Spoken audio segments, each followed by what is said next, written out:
আজকের দিনে দাঁড়িয়ে হঠাৎ করে আপনার মনে হলো বিজেপি সাম্প্রদায়িক? আজকের দিনে দাঁড়িয়ে হঠাৎ করে আপনার মনে পড়লো বিজেপি দাঙ্গাবাজ? কিসের জন্য মনে পড়ছে, কেন মনে পড়ছে? তার কারণ আপনি জানেন, বাংলার বুকে যদি একবার সাম্প্রদায়িকতার তাস আপনি খেলতে পারেন, পশ্চিম বাংলার বুকে একবার যদি মেরুকরণের রাজনীতি আপনি আবার করতে পারেন, পশ্চিম বাংলার বুকে একবার যদি হিন্দু ভোট মুসলিম ভোট ভাগ করবার নামে, রাম আর আল্লাহর নামে যদি আরেকবার ভোট ভাগ বাটোয়ারা করে দেওয়া যায়, তাহলে আপনি মমতা ব্যানার্জি জানেন আপনার যত অপকর্ম, আপনার ভাইপোর যত কুকর্ম, আপনার আশপাশের যেগুলো বসে থাকে তাদের যত অপদার্থতা, চুরি, দুর্নীতি, রাহাজানি, সব কিছু চাপা পড়ে যাবে। ভোটের আগে আসবে মোদিজি, এসে বলবেন মিত্র, হিন্দু ধর্মকে যদি বাঁচাতে হয় তাহলে আপনি এসে বিজেপিকে ভোট দিন। আর অন্যদিকে মমতা ব্যানার্জি মাথায় টুক করে সাদা হিজাবটা টেনে নিয়ে গিয়ে সংখ্যালঘু ভাই বোনেদের কাছে বলবে, বিজেপির উগ্র সাম্প্রদায়িকতা থেকে বাঁচবার জন্য আমি মমতা ব্যানার্জি, আপনি আমাকে ভোট দিন। ভোটের আগে বাবুল সুপ্রিয় দাঙ্গার হুমকি দেবে, আর ভোটের পরে মমতা ব্যানার্জি সকালবেলায় বাবুল দিয়ে দাঁত মাজতে মাজতে ওই বাবুল সুপ্রিয় বিজেপি থেকে তৃণমূলে চলে আসবে। এই রাজনীতি বাংলার বুকে বামপন্থীরা আর করতে দেবে না। এই বাংলার বুকে রাজনীতি হবে ঘামের রাজনীতি, এই বাংলার বুকে রাজনীতি হবে শ্রমের রাজনীতি, এই বাংলার বুকে রাজনীতি হবে বেকার যুবকের চোখের জল মুছিয়ে দেওয়ার রাজনীতি। আর এই রাজনীতির চ্যাম্পিয়ন হব আমরা। তার কারণ মানুষের কষ্ট, আর সেই কষ্ট নিবারণের যে লড়াই, তাতে বামপন্থী ছাড়া অন্য আর কাউকে বাজারে খুঁজে পাওয়া যাচ্ছে না। কি করতে চাইছে বিজেপি গোটা দেশ জুড়ে বুঝতে পারছেন না? কি করতে চাইছে তৃণমূল গোটা রাজ্য জুড়ে আমরা বুঝতে পারছি না। আজ থেকে কয়েকদিন আগে গুজরাটের আহমেদাবাদে ক্রিকেট বিশ্বকাপের ফাইনাল ম্যাচ অনুষ্ঠিত হয়েছে। কোন স্টেডিয়ামে? কোন স্টেডিয়ামে হয়েছে? কি ঈশ্বর কি? ও, এমনি তো স্টেডিয়ামের নামটা মৃত মানুষের নামে হয়, যারা ইহলোক থেকে পরলোকে গেছে। জীবিত মানুষের নামে একটা স্টেডিয়াম বানিয়ে দিয়েছে, সেখানে গিয়ে বসে আছে, ভারত হাঁটছে, হাততালি দিচ্ছে, এরকম হি করে হাত নাড়াচ্ছে আর দাঁত বের করছে। আমরা প্রশ্ন করলে বলবে তুমি দেশদ্রোহী। হারছে দেশ, হারছে চোখের সামনে। মোহাম্মদ শামির বল একের পর এক 6 মেরে বাউন্ডারির বাইরে বের করে দিচ্ছে, জাদেজার বল 6 মেরে বাউন্ডারির বাইরে বের করে দিচ্ছে। আমরা যারা ক্রিকেট প্রেমীরা, আমরা তখন চোখের জল আটকে বসে আছি। মোটা ভাই আর পাশে মোদিজি হাত নাড়ছে। কার উদ্দেশ্যে হাত নাড়ছে? দুদিন আগে দেখলাম আকাশে ফাইটার জেটে উঠেছে, মাঝ আকাশে উঠেও হাত নাড়ছে। কাকে উদ্দেশ্য করে হাত নাড়ে? ঢেকি সড়কে গিয়েও ধান ভাঙে, আর আমাদের দেশের প্রধানমন্ত্রী আকাশে উঠেও হাত নাড়ে। একই ব্যাপার, আলাদা ব্যাপার নয়। কার উদ্দেশ্যে হাত নাড়ছে? যে কথা আপনাদেরকে বলছিলাম, বিজেপি কোন দিকে আমাদের দেশকে নিয়ে যেতে চাইছে। নরেন্দ্র মোদী স্টেডিয়ামে ভারতবর্ষের বিশ্বকাপ, ভারতবর্ষের বুকে যে ক্রিকেট বিশ্বকাপ হলো, সেই ক্রিকেট বিশ্বকাপের ফাইনাল ম্যাচ হচ্ছে। 1,20,000 মানুষ বসে রয়েছে। সেই ম্যাচে যখন সূর্য অস্ত যাচ্ছে, সেই সময় 1,20,000 মানুষের সামনে যে ডিজেরা যারা থাকে, মানে ওই নাচ গান করবার জন্য যে ডিজেরা থাকে, ডিস্ক জকি, তিনি হনুমান চালিসা পাঠ করছে। আর গোটা স্টেডিয়াম জুড়ে লাখখানেক মানুষের মাঝে হনুমান চালিসা পাঠ করা হচ্ছে। কেন? কিসের জন্য? কোন কারণে? ব্যাটের বদলে গদা নিয়ে নামবে, বলের বদলে গদা ছুড়বে, করবেটা কি? হনুমান চালিসার সাথে ক্রিকেটের কি সম্পর্ক? হনুমান চালিসার সাথে ক্রীড়ার কি সম্পর্ক? খেলার কি সম্পর্ক?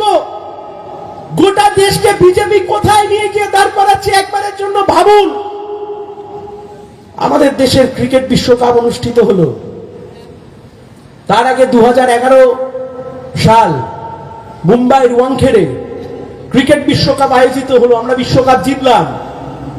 তার আগে 2007 সাল সাউথ আফ্রিকায় টি-20 ক্রিকেট বিশ্বকাপ অনুষ্ঠিত হলো, আমরা জিতলাম।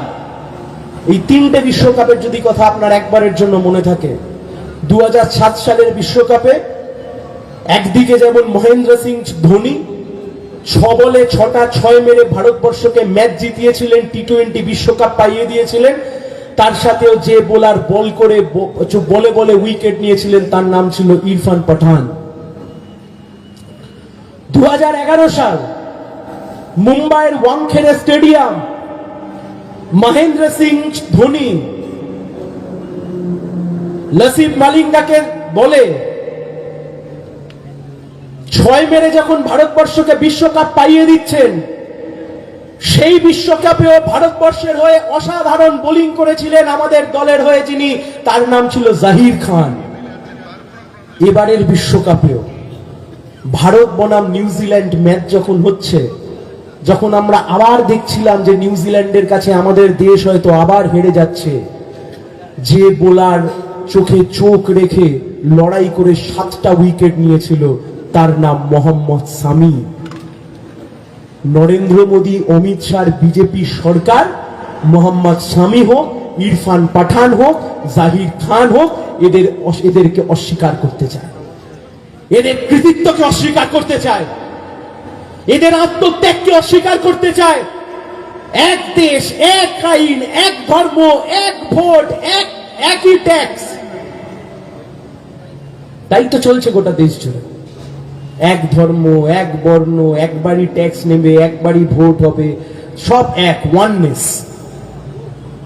আমি এ কথার মধ্যে বিস্তারিত যাব না, হিন্দা এখানে রয়েছে। ওয়াননেস, এক।